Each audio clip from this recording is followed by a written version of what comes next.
O sige, saan natin? Ito yung panel natin. 1, 2, 3, 4, 5, 6, 7, 8, 9, 10, 11, 12, 13, 14. 14 yung TV natin. Jinko.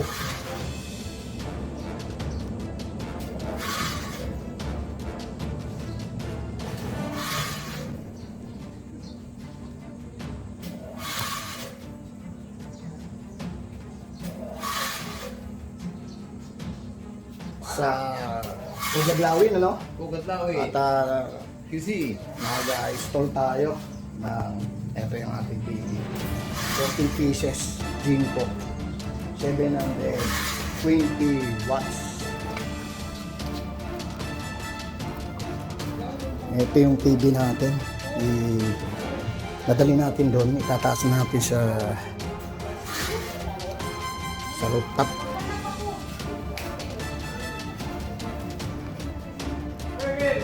Yung TV natin is 14 pieces na 720 watts.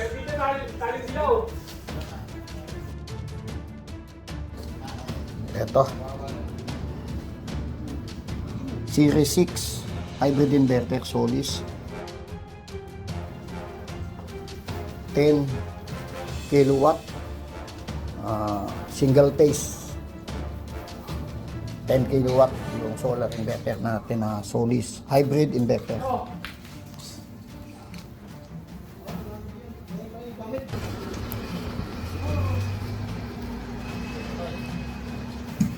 Ito yung tropa natin. Tataas na yung TV.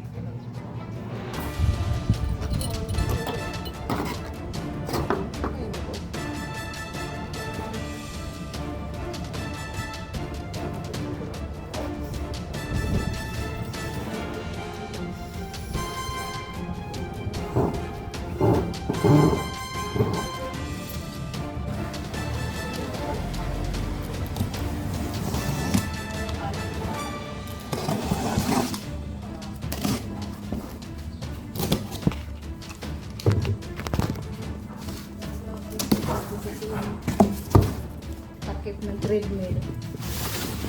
Ayan po.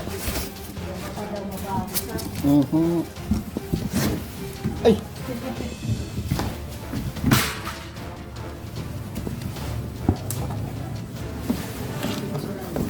Opo, kasi baka mamaya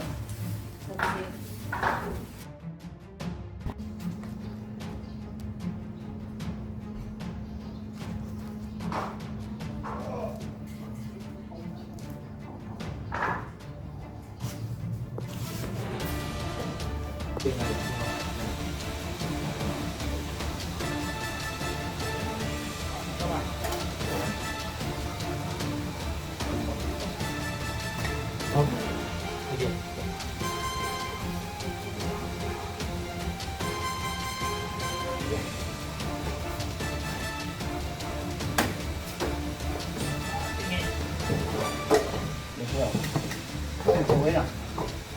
Okay na. Hindi na.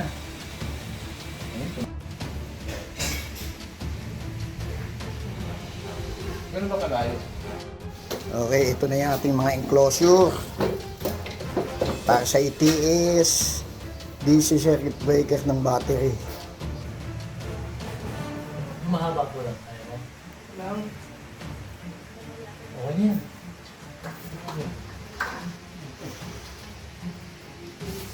Nakapilit ko. Abag mo. Saan? Pulpul na tayo ano. Okay, connected na yung ating enclosure ng ATS and then yung ating DC circuit breaker ng battery. And then connected na yung ating PB cable dito sa PB input, PB1, and then PB cable, positive negative, sa PB input 2, positive negative. I-install lang natin dito sa circuit breaker. Okay, ito yung ATS na gagamitin natin.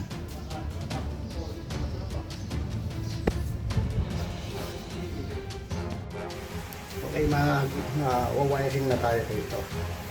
Unahin natin ito PB cable dito sa PB input ng ating solar inverter. Okay, ito yung ating battery cable. Yung red ay positive, yung black ay negative. Yung red cable natin, positive, connected dito sa battery terminal, positive.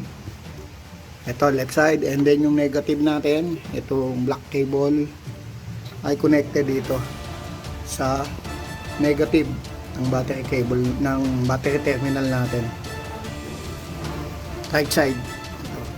And then yung ating communication cable ay connected dito sa BMS, going doon sa battery, sa CAN, controller area network. Okay, connected na yung ating battery cable dito sa ating battery terminal ng ating solar inverter. And then connected na dito yung ating PB cable, positive negative, dito sa ating PB input 1 terminal. And then yung ating PB cable sa PB input 2 terminal. Connected na yung ating PB cable. And then connected na rito sa ating DC circuit breaker yung ating mga PB cable. And then yung battery cable natin ay install na natin dito sa ating DC circuit breaker ng ating battery. Okay, ito yung ating ATS.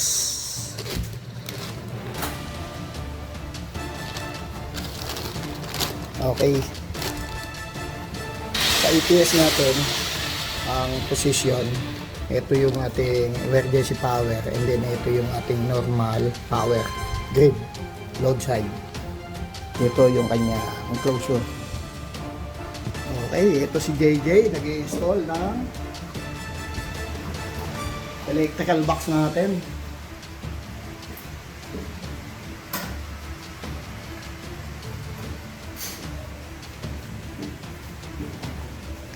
Install natin dito sa ating panel box, electrical box. Ito ang ating ATS. Ito yung ating ATS.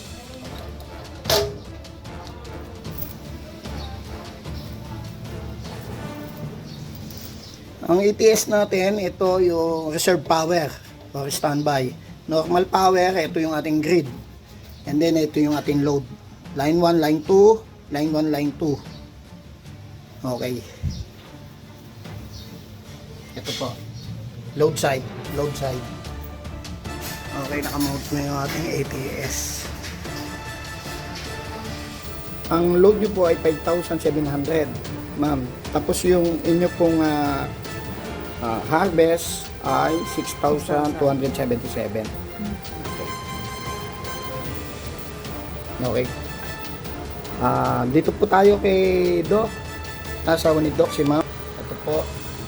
At okay na po yung setup po ni Doc at ni ma'am.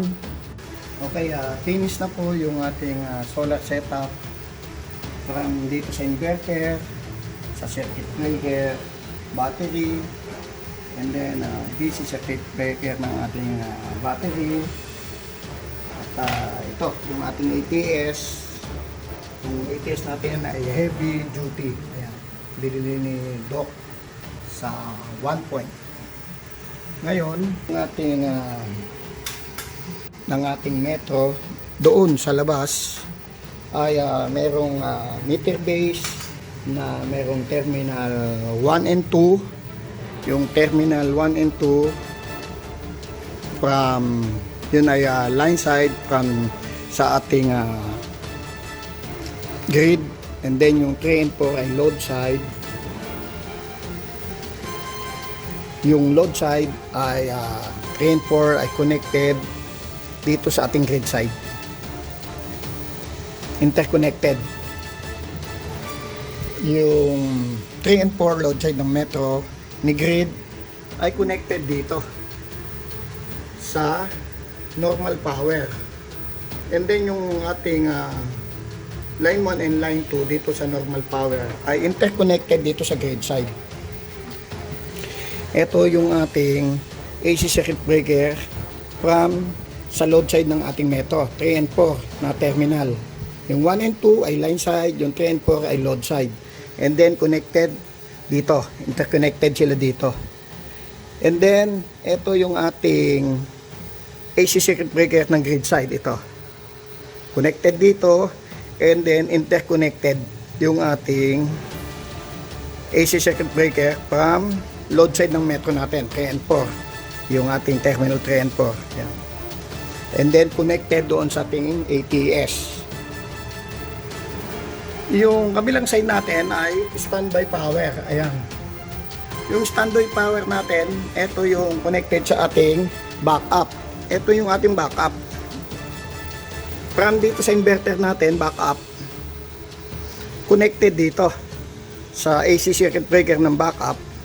And then yung line in, ito yung line out, connected dito. Ito sa standby power ng ATS natin. Ito yung standby power, ayan.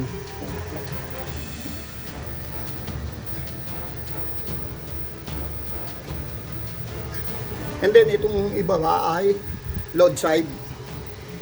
Yung load side natin, yan yung papasok dito sa ating main circuit breaker. Andito yung main circuit breaker natin. Ayun. And then yung ating battery, ito, positive, negative, ay connected dito sa line load ng DC circuit breaker. And then itong line in ng DC circuit breaker ng ating battery, line in ng DC circuit breaker ng ating battery ay connected dito sa inverter. Ito yung battery terminal, positive, negative. Sa right side, negative. Left side ay positive. And then ang ating CT, ito yung cable, wire. Yung white ay connected sa terminal 1. And then yung black white connected sa terminal 2. And then yung CT natin ay dito connected. From doon sa load side ng ating metro ni grid, terminal 3 and 4 load side, connected dito sa ating normal power. Nandito yung ating CT.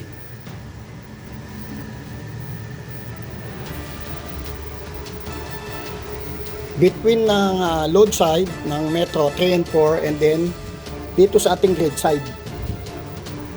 Yun yung grid side natin. Nasa normal power. Ayan siya. NCT.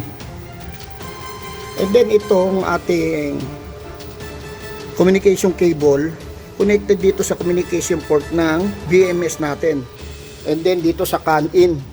Dito sa battery, meron tayo ditong communication port, CAN in. And then ang deep switch natin dito sa DINES natin ay naka-on yung number 2. Eto, nakalabas yung cable dahil yung last na cable natin, last na na-install natin cable, ito ay ayaw mag-connect o hindi ma-detect yung battery natin ng inverter. Ang lumalabas dito is battery communication fail.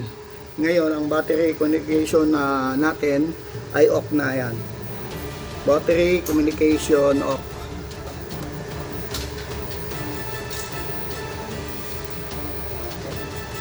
Okay, meron tayong harvest na 5.85 kilowatt.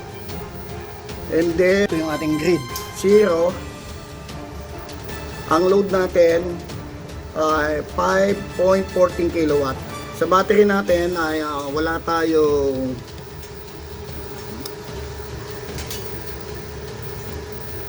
ini-import na power. Wala siyang deliver na power sa ating load, dahil yung load natin ay kumukuha dito sa PV natin, sa ating solar panel. Ang gagawin natin dito ay close na natin. DC circuit breaker PB1 first string, and then meron connected na DC Surge Protective Device or SPD.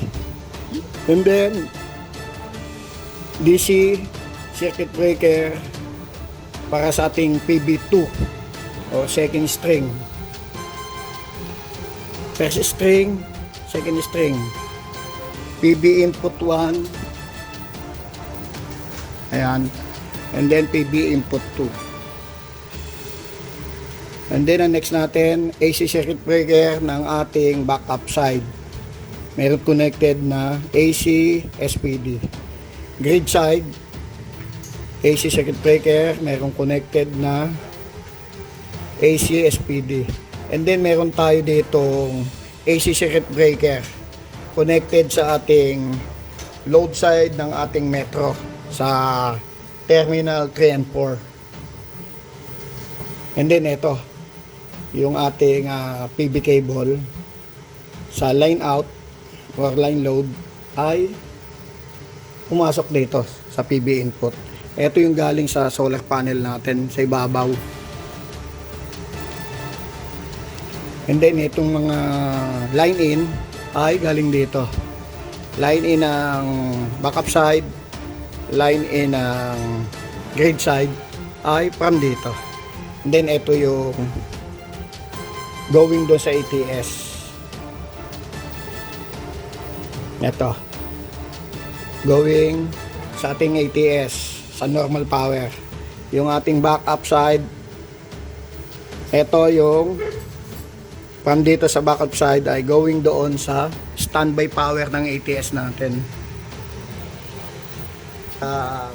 Maraming salamat po kay Doc at sa pagtitiwala na